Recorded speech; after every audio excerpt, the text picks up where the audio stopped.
Welcome to VTV prime VTV weekend review కార్యక్రమానికి స్వాగతం.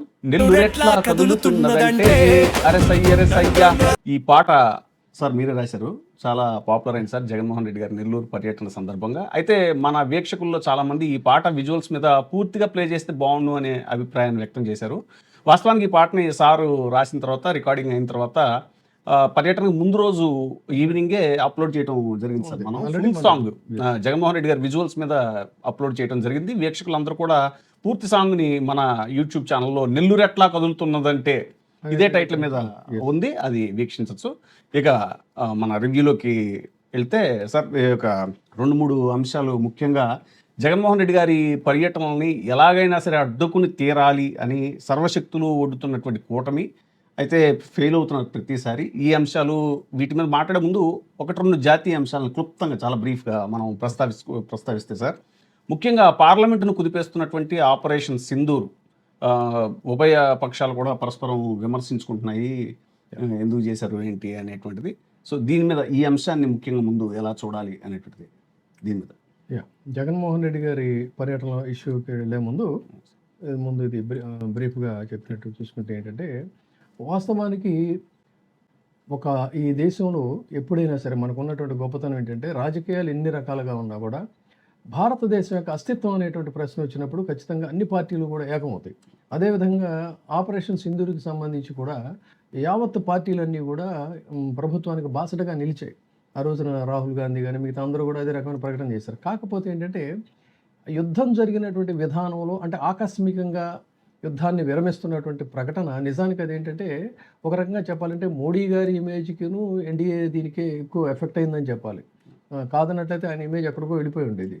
అదే టైంలో ఏం చేశాడంటే, మధ్యలో శుక్రాచార్యుడు దూరినట్టుగా ట్రంప్ మధ్యలోకి వచ్చి నేనే ఆపించేశాను అన్నాడు. ఒకవైపు పార్లమెంటులోనేమో మంటలు చెలరేగుతూ ఉంటే, మొన్న పార్లమెంటు సెషన్స్ జరుగుతున్న టైంలో కూడా నేనే ఆపించానని చెప్తున్నాడు. ఇది ట్రంపరితనం మనకి తెలిసిందే. కాబట్టి దీని మీద అయితే కొన్ని ఫ్లాస్ ఉన్నాయి. ఏదేమైనా కూడా జాతీయ భద్రత అనే అంశానికి వచ్చినప్పుడు ఏంటంటే, కొంత సంయమనం పాటించి మాట్లాడితేనే బాగుంటుందనేది ఉద్దేశం. తర్వాత కొన్ని విషయాల్లో సరే ఏదైనా కూడా నిజం నిలకడ మీద తెలుస్తుంది. బట్ ఒక హెల్తీ డిబేట్ అనేది మాత్రం పార్లమెంట్లో జరగాల్సినటువంటి అవసరం అయితే ఉంది. దీన్ని ఏదో ఇదని రాజకీయ అంశాలలాగా తప్పించుకోవడం అనేటువంటిది కూడా కరెక్ట్ కాదు. తప్పేం లేదు, నథింగ్ రాంగ్. విస్తృతంగా దీని మీద చర్చిస్తే బాగుంటుంది సార్. అలాగే జగన్మోహన్ రెడ్డి గారి పర్యటన అంశానికి వెళ్ళే ముందు ఇంకొక అంశం ఏంటంటే, అంతర్జాతీయ అంశంగా మాట్లాడుకొచ్చింది. ట్రంప్ పదే భారత్ రష్యా ఆర్థిక వ్యవస్థ కుదేలైపోయాయి, మనం రష్యా నుంచి చమురు దిగుమతి చేసుకుంటున్నాం అనే విషయం మీద, ఇక 25% సుంకాలు విధిస్తాను, ఈ అంశాల మీద ఎలా సార్? మళ్ళీ అక్కడికి వచ్చేసరికి కూడా ట్రంపరితనం అనే చెప్పాలి. నిజానికి ఈసారి ట్రంప్ గెలవడంలో అక్కడ ఉన్నటువంటి భారతీయులు, అమెరికాలో ఓటు హక్కు ఉన్నటువంటి ఎన్ఆర్ఐలు మొత్తం దాదాపుగా మెజారిటీ అంతా కూడా ట్రంప్కే ఓటేశారని చెప్పాలి. ఎందుకంటే మోడీకి ట్రంప్కి ఉన్నటువంటి స్నేహం అనేటువంటిది ఒక పెద్ద కార్డుగా, ట్రంప్ కార్డుగా ఉపయోగపడింది. ఆ విధంగా వేశారు. కానీ గద్దెనెక్కిన దగ్గర నుంచి కూడా భారతీయులను గద్దెంచడం మొదలుపెట్టాడు. అంతేకాకుండా ఇప్పుడు 25% సుంకాలు అనేటువంటిది వేయటంలో ఒక శాడిస్టిక్ ఇది కనిపిస్తూ ఉంది. కారణం ఏంటంటే చెప్పాడు, భారత్ ఆశ్చర్యం ఏంటంటే కుదేలవుతున్నటువంటి ఆర్థిక వ్యవస్థ అని చెప్తున్నాడు. ఒక వాణిజ్యవేత్త, నిజంగా సక్సెస్ఫుల్ ఆంటర్ప్రెన్యూర్ అలాంటి వాడు అంత అవివేకంగా మాట్లాడటం అనేటువంటిది చాలా దారుణమైన విషయం. ఎందుకంటే ఆర్థికవేత్తలు, శాస్త్రవేత్తలు, శ్రీవాస్తవ లాంటి వాళ్ళు చెప్తున్నారు, భారత్ అనేటువంటిది ఒక రైజింగ్ స్టేజ్లో ఉంది ఆర్థికంగా. ప్రపంచంలోనే చాలా అతి తక్కువ దేశాల్లో చాలా ఫాస్ట్గా రైజింగ్ దీంట్లో ఉన్నది. ఎందుకు కారణం ఏంటంటే మనకున్నటువంటి యూత్ పవర్, అది మనకున్నటువంటి సహజ వనరు అనమాట. అది అలాంటి భారత్ మీద రష్యా, ఈ రెండు కూడా ఏంటంటే కుదేలవుతున్నటువంటి ఆర్థిక వ్యవస్థలు మీరు చావండి అన్న టైపులో 25% వేస్తున్నాను ఊరుకున్నాడు. కానీ అల్టిమేట్గా దానివల్ల ఎఫెక్ట్ అయ్యేది లాంగ్ రన్లో అమెరికా అనేటువంటిది మర్చిపోవడానికి వెళ్ళలేదు. అతని కసి ఏంటంటే, రష్యా నుంచి మనం చమురు దిగుమతి చేసుకుంటున్నాం, తద్వారా ఏంటంటే రష్యాకి ముబ్బడి లాభాలు వస్తున్నాయని. కానీ రష్యాతో స్నేహం అనేది ఇక్కడ దేశంలో ఉన్నటువంటి రాజ్యాధికారంలో ఎవరున్నారనేటువంటి దానికి అతీతంగా ఎప్పటి నుంచో మనకి రష్యాతో స్నేహం అనేది ఉంది. ఆసియాలో ఇది చాలా అవసరం కూడా మనకి. సో అదొక పాయింట్. రెండోది, బ్రిక్స్ దేశాలతో కూడా మనం సన్నిహితంగా మెలగటం, బ్రిక్స్ దేశాలతో తను దూరంగా ఉండటం, అంటే తను తందాన అంటే భారత్ తాను తందాన అనాలనుకోవటం, అది కరెక్ట్ కాదు. మనం ఎప్పుడు కూడా మన అస్తిత్వాన్ని మనం కాపాడుకున్నాం తప్ప ఎవరికి జీ హూజర్ అనలేదు. ఏ ప్రధానులు ఉన్నా కూడా, ఇందిరాగాంధీ కావచ్చు, వాజ్పేయి గారు కావచ్చు, మన్మోహన్ కావచ్చు, లేదంటే రాజీవ్ గాంధీ కావచ్చు, ఈ రోజున మోడీ గారు కావచ్చు. అందుకని ఆ బ్రిక్స్ దేశాలతో సన్నిహితంగా ఉండటం, రష్యా మనం చమురు కొనుగోలు చేయటం, ఇలాంటివన్నీ కూడా అతనికి ఇబ్బందికరమైనటువంటి దీని కింద చాలా ఏకపక్షంగా వెళ్తున్నది. దాని ఫలితాలు ఏంటంటే త్వరలోనే ఉంటాయి. బట్ భారత్‌కు వచ్చినటువంటి ముప్పు తాత్కాలికమైన ఇబ్బందులే గానీ, మనం ఒకప్పుడు విదేశీ వస్తు బహిష్కరణ చేసి సర్వైవ్ అయిన దేశం ఇది. కాబట్టి దాని గురించి పెద్ద వర్రీ అవ్వాల్సిన పని లేదు. సార్ ఇప్పుడు మన ప్రధానమైన అంశంలోకి వెళ్తే జగన్మోహన్ రెడ్డి గారి పర్యటనని ప్రతి పర్యటనని అడ్డుకుని తీరాలని సర్వశక్తులు ఒడుతుంది సార్ కూటమి, కానీ ప్రతిసారి ఫెయిల్ అవుతుంది. అసలు జగన్మోహన్ రెడ్డి గారి దగ్గరికి జనాన్ని రాకుండా చేయడానికి అన్ని అవస్థలు పడవలసిన అవసరం ఏంటి? ఈ నెల్లూరు పర్యటన కూడా ఫ్లాప్ అయిపోద్ది అనుకున్నారు, కానీ స్పందన చూస్తే పూర్తిగా విరుద్ధంగా ఉంది, విభిన్నంగా ఉంది. దీని మీద ఈ అంశాన్ని ఎలా చూడాలి? గతంలో కూడా మనం 1-2 వీడియోలో ప్రస్తావించాం. ఏంటంటే ఫ్రంటల్లో చంద్రబాబు నాయుడు గారు కనిపిస్తున్నా వాటన్నిటిని కూడా ఆయన తనే చేస్తున్నట్టు సమర్థించుకుంటున్నా, బట్ తెర వెనక ఉన్నటువంటి శక్తి అయితే వేరు. ఆయన అనుభవానికి దృష్ట్యా చూస్తే ఇది అసలు కరెక్ట్ స్టెప్ కానే కాదు. ఒక ప్రతిపక్ష నాయకుడిని 40% ఓటర్లు, విశేషమైనటువంటి జనాభిమానం ఉన్నటువంటి నాయకుడిని కట్టేయాలి చేయాలని చూడటం అనేటువంటిది చాలా దారుణం. అన్నిటికంటే కూడా నిన్న జగన్మోహన్ రెడ్డి గారు ప్రస్తావించినట్టు అంతకుముందు ఏమన్నారు, రోడ్లు ఎంత దారుణంగా ఉన్నాయి, వాళ్ళు ప్రతి అంశాన్ని కూడా గ్లోరిఫై చేసి మరీ ఓట్లు కొల్లగొట్టారు. ఇంత దారుణంగా ఉన్నాయి, మేము వస్తే రోడ్లు అద్దాల్లాగా తళతళలాడేటట్టు చేస్తామని చెప్పి అన్నారు. సంవత్సరం అయిపోయి చివరికి రోడ్లు వేయటం సంగతి అలా ఉంచి ఉన్న రోడ్లను తవ్వేయటం, ఇది ఎంత దారుణం ఉంది అసలు. ఆయన అన్నట్టుగా భారతదేశంలో అసలు ఎక్కడా కూడా జరగనటువంటి అరాచకం ఏంటంటే ఒక రాజకీయ నాయకుడి దగ్గరికి తన అభిమానులు రాకుండా గోతులు తవ్వేయటం అనేది చేశారు. చివరికి వాళ్ళు అనుకున్నటువంటి ప్రోగ్రాం ఫెయిల్ అయ్యి ఆ గోతులనే పడినట్టుగా వాళ్ళ ప్లాన్ అంతా కూడా అది కదా జరిగింది. సో ఇది మరి ఇలాంటి ఆలోచనలు, ఇలాంటి చర్యలు ప్రతిసారి కూడా సర్వశక్తులు ఒడ్డుతున్నారు, ఫెయిల్ అవుతున్నారు, సర్వశక్తులు ఒడ్డుతున్నారు, ఫెయిల్ అవుతున్నారు. నెల్లూరు మీద ఖచ్చితంగా ఇది ఫ్లాప్ అవుతుందని వాళ్ళు ఎందుకు అనుకున్నారంటే అక్కడ వాళ్ళు అనుకున్నట్టుగా ఒక బలమైన గతంలో నెల్లూరు వైసీపీకి తిరుగులేనటువంటి జిల్లా అది. 2014లో కూడా చాలా మెజారిటీ సీట్లు సాధించుకుంది. ఆ తర్వాత అధికారంలో ఉన్నప్పుడు కూడా సాధించుకుంది. కాకపోతే ఏంటంటే దురదృష్టవశాత్తు అక్కడ వైసీపీలో ఉన్నటువంటి నాయకులే ఫిరాయించి టీడీపీలోకి వెళ్ళటం. తర్వాత ఏంటంటే ఒకప్పుడు వైసీపీలో క్రియాశీలకంగా చేసినటువంటి వాళ్ళలో ఒక యువ నాయకుడు, మన ఈయన చాలా విశేషంగా ప్రగాఢంగా అభిమానించినటువంటి నాయకుడు మేకపాటి కుటుంబం నుంచి ఆయన ఆకస్మిక మరణం, దాంతో వాళ్ళు కొంత నిస్తేజంలోనూ దీంట్లో నిస్పృహలో ఉన్నటువంటి పరిస్థితి.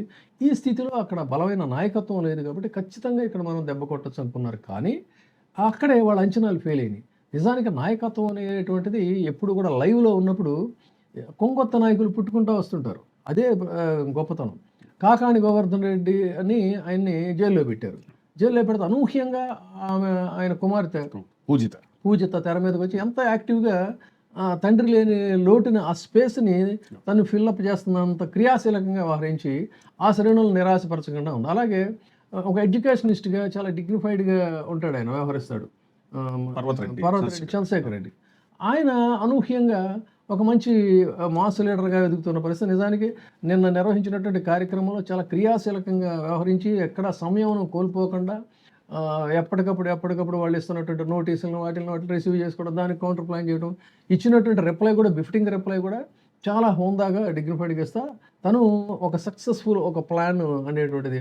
ఒకవైపు అనిల్ కుమార్ యాదవ్ లాంటి వాళ్ళు ఒక అగ్రెసివ్ మోడ్లో ఉంటే, ఇంకొక వైపు స్ట్రాటజిక్గా ఇటు చంద్రశేఖర్ రెడ్డి గారు ఉండటం, అటు సరే విక్టిమ్గా ఉన్నటువంటి శ్రీనివాసరెడ్డి ఆయన సకాలంలో ఏంటంటే డెమోక్రటిక్ ఆస్పెక్ట్లో అనేక మంది నాయకులు చేసేటువంటిది. ఎక్కడైతే నిరోధం అనేటువంటిది ఉందో అక్కడ ధర్నాలు చేయటం, ఆ రకంగా వాళ్ళలో ఒక ఇది తీసుకొచ్చి మొత్తంగా ఏంటంటే వాళ్ళ అంచనాలకి తల్లకిందులు చేసేటువంటి రీతిలో చాలా సక్సెస్ఫుల్గా ఈ ప్రోగ్రాం ఇదైంది. అయితే దీని మీద ఏదో ఇప్పుడు ఆవిడ ప్రశాంత్ రెడ్డి గారు కామెంట్ చేశారు, మన వేమిరెడ్డి ప్రభాకర్ రెడ్డి గారు కామెంట్ చేశారు. ఆ స్థానికంగా ఉన్నటువంటి వాళ్ళు వాళ్ళని డిఫెండ్ చేసుకోవడానికి సోమిరెడ్డి చంద్రమోహన్ రెడ్డి గారు కామెంట్ చేశారు. సో వాళ్ళ స్థాయిలో వాళ్ళు చేసుకుంటే ఓకే, కానీ దీన్ని మళ్ళీ హోమ్ మినిస్టర్ ప్రెస్ మీట్ పెట్టి అదంతా తర్వాత టీడీపీ వాళ్ళ అఫీషియల్ హ్యాండ్లర్లో కూడా అదేదో ఫేక్ అని జనాలంతా కూడా బంగారుపాళ్యంలో వచ్చినట్టు చేస్తే ఒకవైపు వీడియోస్ అంత లైవ్ వీడియోస్ కనిపిస్తూ ఉన్నాయి. ఒకవేళ ఫేక్ అయితే ఆ బిల్డింగులు అన్నీ కూడా నెల్లూరులో సంబంధించిన కదా బ్యాక్డ్రాప్లో కనిపిస్తున్నాయి. అంతమంది జనాల్ని చేయటం అనేది ఇవన్నీ కూడా ఏంటంటే అర్ధరహితమైనటువంటి కామెంట్స్. కాబట్టి ఖచ్చితంగా జగన్మోహన్ రెడ్డికి ఒక జనంతో బాండింగ్ అనేటువంటిది ఉంది. ఈ బాండింగ్‌ని వేరు చేయాలనుకోవటం అయితే అసాధ్యం అది. అది కరెక్ట్ కాదు కూడా. మీరు ఇచ్చిన ప్రామిసెస్ ఫుల్‌ఫిల్ చేస్తా, ఇంకా బెటర్‌గా మనం పరిపాలన చేస్తున్నాం అనేది చేస్తే బావుంటది తప్ప, ఈ వెంజెన్స్ పాలిటిక్స్, కేసులు పెట్టడం, మళ్ళీ అయిపోయిన తర్వాత తెల్లారి సాయంత్రం నుంచి కేసులు పెట్టడం మొదలుపెట్టారు. ఆవిడ చేసిన ఇంకో ఆరోపణ ఏంటంటే మహిళని తిట్టిన వాళ్ళకి వెళ్ళి పరామర్శిస్తారా, వెళ్ళి పలకరిస్తారా అని చెప్పి, అది ప్రసన్న కుమార్ రెడ్డి గారిని పలకరించినందుకు క్షమాపణ ఓకే. చెప్పాలి. యెస్. దాన్ని గూడా మనం ఒక బ్యాలెన్స్‌గానే మాట్లాడదాం. ఆవిడ అన్నదేంటి? ఒక మహిళని నిందించినటువంటి వ్యక్తి దగ్గరికి పరామర్శకి వెళ్తారా? మహిళలకి మీరు క్షమాపణ చెప్పాలి అని చెప్పని ఆవిడ అన్నటువంటి మాట. సో, మనం ప్రసన్న కుమార్ రెడ్డిని ముందుగా రెచ్చగొట్టి మాట్లాడి పదే పదే రెచ్చగొట్టిందని చెప్పి కూడా చెప్తున్నారు వాళ్ళు. రెచ్చగొట్టినటువంటి వ్యక్తి ఆవిడ ప్రశాంత్ రెడ్డి గారు. అయితే ఆ తర్వాత ఇతను మాట్లాడిన దాంట్లో కూడా ఒక పదాన్ని కొంచెం ఔట్ ఆఫ్ ది వే మాట్లాడాడు. మనం కూడా దాన్ని ఖండించాం. ఇది కరెక్ట్ కాదని చెప్పని. సో, అది ఓకే.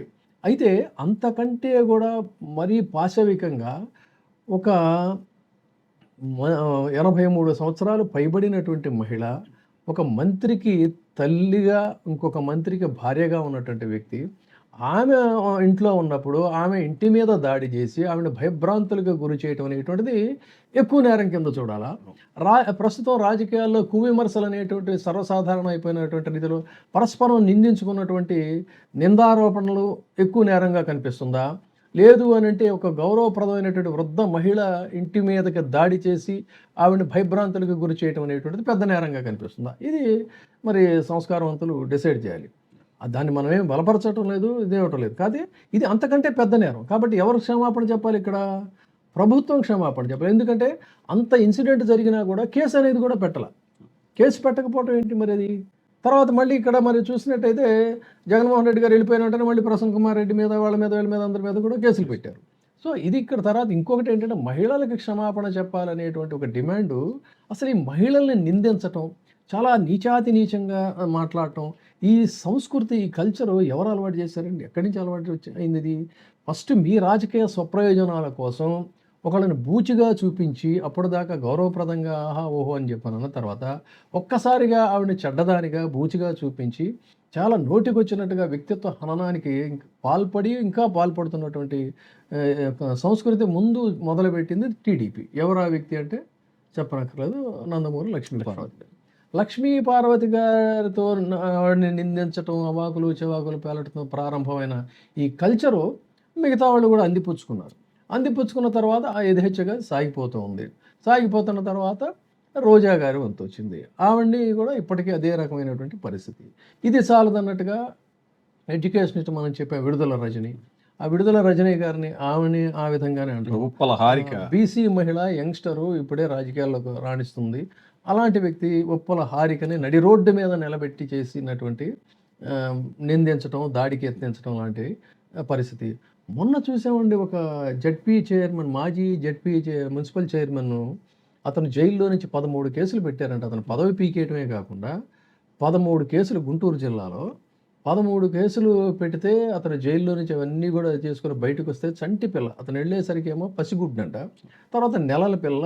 అయితే ఆ పిల్లని ఎత్తుకుంటే కూడా లాగి పడేసేసి వాళ్ళని పాపం కన్నీరు మున్నీరుగా చెప్పింది ఆ మహిళ. ఎన్నో కిలోమీటర్ల దూరం నుంచి వచ్చాం, భోజనం కూడా చేయకుండా, నిద్రాహారాలు లేకుండా కలవాలని వచ్చామనంటే అతని మీద వెంటనే మళ్ళీ ఇంకో పీటీ వారెంట్ పెట్టి, తురకా కిషోరు అతని మీద పీటీ వారెంట్ పెట్టి మళ్ళీ అతన్ని తీసుకెళ్ళిపోతాయి.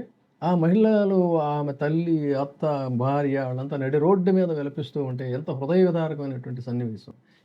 ఎవరికి క్షమాపణలు చెప్పాలనేది ఇక్కడే ఆలోచించాలి. విశేషమైనటువంటి మహిళాభిమానం ఉన్నటువంటి నాయకుడు ఈ రోజుకి కూడా చెప్పాలంటే ఖచ్చితంగా జగన్మోహన్ రెడ్డి గారు. ఎంతమంది తల్లులకి, పేదవాళ్ళకి, వాళ్ళకి వీళ్ళకి ఒక అండగా నిలబడినటువంటి నాయకుడని ఈ రోజుకి కూడా వాళ్ళు కీర్తిస్తున్నారు. అటువంటిది ఆయన మహిళలకు క్షమాపణ చెప్పాలంటే వీళ్ళేమో మహిళోద్ధారకులు. ఇది మరి సొసైటీకి కూడా తెలుసు ఫ్యాక్ట్. సో, ఏదేమైనా సరే ఇలాంటి ఈ రాజకీయాలని రాజకీయంగా ఎదుర్కోవాలి, విమర్శల్ని సద్విమర్శలుగా ఎదుర్కోవాలి. మీరు చేస్తేనేమో మంచి, అవతల వాళ్ళు చేస్తేనేమో చెడ్డ అనేటువంటిది చాలా దారుణం. ఎవరు చేసినా కూడా సభ్యతా సంస్కారాలు మరిచి హుందాతనాన్ని మరిచి చేస్తే అది చాలా పొరపాటు.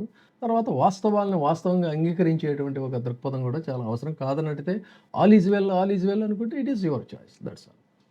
త్వరలో మరిన్ని అంశాలు ముందుకు వచ్చేలా ఉన్నాయి సార్. అదే తాడేపల్లి కోతవేటు దూరంలో లిక్కర్ అనేటువంటిది, ఈ అంశాలు ఇటువంటి విశ్లేషణ చర్చల కోసం చూస్తూనే ఉండండి. VTV prime. లైక్ చేయండి, షేర్ చేయండి, సబ్స్క్రైబ్ చేయండి. Thank you.